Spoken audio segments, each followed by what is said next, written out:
Welcome to the Queen of Hearts podcast. And here's the queen herself, registered dietitian Heather Klug. Hello, everyone. Hi, everybody. Welcome to the Queen of Hearts podcast. Today's episode is on the 411 of sleep. All right. Yeah. Good topic. Yeah. It's something that we know is also very crucial for our health. Yeah. But yet it's something we don't always get enough of. So Right. I have the sleep guru here, Bethany. Thank you.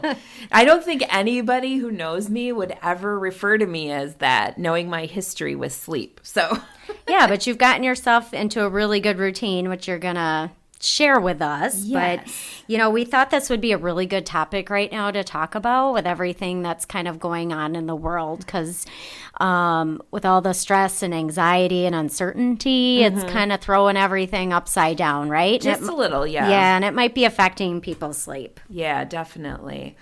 So I'll start by telling you a little bit. So my sleep actually hasn't been affected that much by what's going on right now. Well, that's good. And I'm not saying that to toot my own horn. I'm saying that because because we've talked about this many times, that I'm really, really, really, really crazy and protective about my sleep routine. To the point where you give me a hard time about it from time to time. But like I said, nobody who's known me like my whole life would probably call me the sleep guru, because I used to be terrible about sleep. I have a slight sleep disorder. It's called delayed sleep phase syndrome, where you don't typically get tired until about 2 o'clock in the morning, which makes it really hard to live a normal, first shift lifestyle. Yeah, right. So it took me about a good 3 years to finally get myself on track to sleeping like a normal grown-up would, I would say. Yeah. So now I do everything I can to maintain that sleep routine and schedule. I'm kind of crazy neurotic about it. So I'm glad that I have it right about now, because it's allowed me to see, if I'm having problems, is it because I'm being affected by the stress of everything that's going on, or is it just life in general? Yeah. So what about you, Heather? How's your sleep lately? Yeah. So to give you a little background on my sleep, I feel like sleep is a trouble area for me. Let's just say that. And not in the sense that I don't have insomnia. I don't have troubles falling asleep. I just don't always get as much sleep as I should. And this has been a problem my whole life. Okay. I'd rather be doing other things. I'd rather be reading a book. I'd rather be watching a show. Sleep is an inconvenience that you have to put up with. I guess a little bit. I'm just, I'm terrible. I'm really good at eating really healthy and pretty good at getting in exercise pretty regularly. And it's something I've been working on, though, because I used to maybe only get 5-6 hours of sleep a night in my teens and my 20s. And probably in the last decade, I've been really kind of working on that. Sure. So, before coronavirus, I was probably averaging about 6.5, sometimes close to 7. Okay. So I'm getting there. But actually right now, I'm getting more sleep than usual. Okay. Because I'm kind of sleeping in a little bit. Not real late, but, I'm not really setting my alarm, and I'll just kind of wake up naturally. Okay. Because now I don't have to get up and do my makeup right away and do my hair. The ladies of the world are kind of happy about having a little extra time. I don't have a commute, so I'm actually getting probably closer to 7.5, 8 hours of sleep a night. So yeah, and I can feel the difference, so it's good. Good. I'll have to think about that once we have to go back to work and how I'm going to handle that. Sure. Yeah. So, since a lot of us know we should be getting more sleep, but maybe not always doing that. Yeah. Let's talk about maybe the health benefits and maybe why Sure. we should do that. Yeah, so I think we don't always think about why we need to sleep. I mean, we know that we have to, but there's a lot of good things that happen while we're asleep. Getting enough sleep helps protect your mental and physical health, and it also, protects your quality of life and your safety. Yes. So I think, right now, safety-wise, we kind of think of, we're not necessarily driving, but there are still people who are commuting to work. And these people are probably under a lot more stress, even in addition to what we're dealing with. So if you're not sleeping well, you could have micro sleeps while you're driving or operating heavy machinery, or, a whole host of other issues safety-wise. Mentally, not sleeping enough can lead to trouble making decisions, solving problems, controlling your emotions and your behavior, and coping with change. Yeah. So we all kind of need those skills right now. And really, that can be a vicious cycle for a lot of people when you think about it, because when you're not getting enough sleep, the emotions that you're having, they're actually more intense, right? Yeah. They're just more dramatic. Yeah, and you're probably not really pleasant to be around. No, but then you're not handling situations very well either, because your feelings are so intense. Sure. And then because of those stress hormones, they're ramped up, and now you may have a hard time falling asleep. Exactly. So physically, sleep is involved in the healing and repair of your heart and your blood vessels, in addition to other systems in your body. Yeah. That's cool. Right. So, we don't really think about it, but, when you fall asleep, your heart rate slows, your blood vessels actually release a little bit, so it lowers your blood pressure. So if you're not sleeping enough, it can increase your risk of heart disease, of high blood pressure, diabetes, and stroke. You'll know a little bit about this. Sleep helps you maintain a healthy balance of your hormones, like ghrelin, which helps you feel hungry, and leptin, which helps you feel full. Yep. So what happens when you don't sleep, Heather? Those are flip-flopped. So you will actually have higher amounts of ghrelin when you're not getting enough sleep. Think of ghrelin as growl. So it's going to make you feel hungrier during the day. Right. And it's not hungry for healthy food like broccoli or an apple, right? No. What do we want when we're feeling tired? We want sugar. We want a quick source of energy. Yep. We want sugar. We want caffeine. We want carbs. Right. Yeah. Sleep also affects how your body reacts to insulin. So we want sugar. Well, now all of a sudden our insulin is not controlling our blood sugar the way it normally would. So it's going to result in higher levels of blood sugar in your body, which could put you at risk for diabetes. Yes. Let me give you a little interesting fact right here that I learned. Love an interesting fact. Yes. So when I was doing some research on the brain and kind of like the prefrontal cortex and how to use that to like boost willpower and everything, I came across this cool thing where it talked about like how even if you're eating really healthy, if you're not getting enough sleep, it's almost like your cells are tired and they just don't want to take in the glucose. So it's there, but they're going, no, I don't want to. I'm too tired. That's too much work. I'm not going to do, like, they're just not as efficient, right? Yeah. So that is another good reason to try to get more sleep. Yeah, that sounds very important. Yes, your cells just don't want to work well. and that can lead to, like, a whole host of issues. And the last thing, your immune system relies on sleep to stay healthy. And right now, we want as healthy of an immune system as we can have so that when we do have to be out and about, we're protected from not only the coronavirus, but we're also fighting off colds and flus and any host of other issues. And, not getting enough sleep means we're not as able to fight these things off as well. Yeah. So in addition to being important for your heart, it's also important for your immune system. Exactly. We just talked about that. Exactly. That's kind of ironic given that so many people are having problems with sleep right now. I'm sure we can understand some of those, right? Oh my gosh, yes. Some of them are obvious. Yeah, I mean, let's be real, folks. We are living in a incredibly stressful time. Obviously, there's a million things going on in your house. Either you're working from home or you have to go out and be working in amongst the public during the day, or you've been furloughed, so there's those kinds of stresses. There's people's kids are home and now you have to take on the job of helping them get through their studies during the day. I can relate to that one. There's added pressure of everybody being at home together all at once. Or if you live by yourself, there's a stress for not being there, not having anybody else around. But I also think we're not really thinking about it all the time necessarily, but we're living through a historical moment right now. Yeah. And this is the likes of which we haven't seen. We talked a little bit about it being kind of comparable to 9/11 or even Pearl Harbor for those who can remember way back to then. I feel like it's different from those. It is because those were more, if you weren't in that immediate situation or if you didn't know somebody in that immediate situation, yes, you were traumatized probably by it, but there was a little bit of a level of remove for yourself. I'm not in the building. I'm not on the plane. I'm okay. Yeah.